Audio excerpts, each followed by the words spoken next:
Hello everyone, in this video I will show you how to make a pie chart in Google Spreadsheets. So open up your document which contains all the data. Now I have a sample data here in my spreadsheet.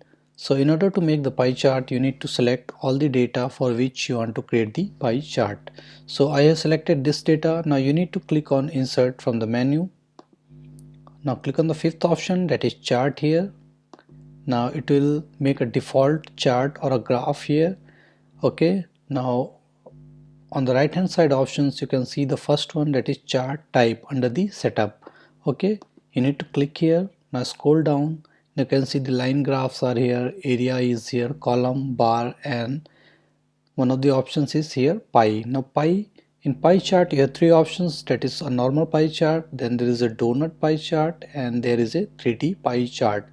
You can select any one of them. So I'm going to select the first one, that is pie chart here. Okay, now you can see it has just made a pie chart. Now you can customize these things. Suppose you want to customize this Bella option here. Okay, if I click here you can see it has opened up here. I can change the color right from here.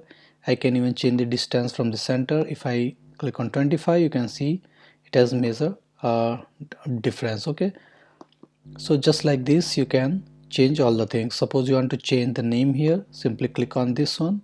You can see the position here, font is here, legend font size is here, then text color and the format, either bold or italic. So these are the various ways through which you can customize and create pie chart in the Google Spreadsheets. So thank you for watching the video. Please like it and subscribe to my YouTube channel. Thank you.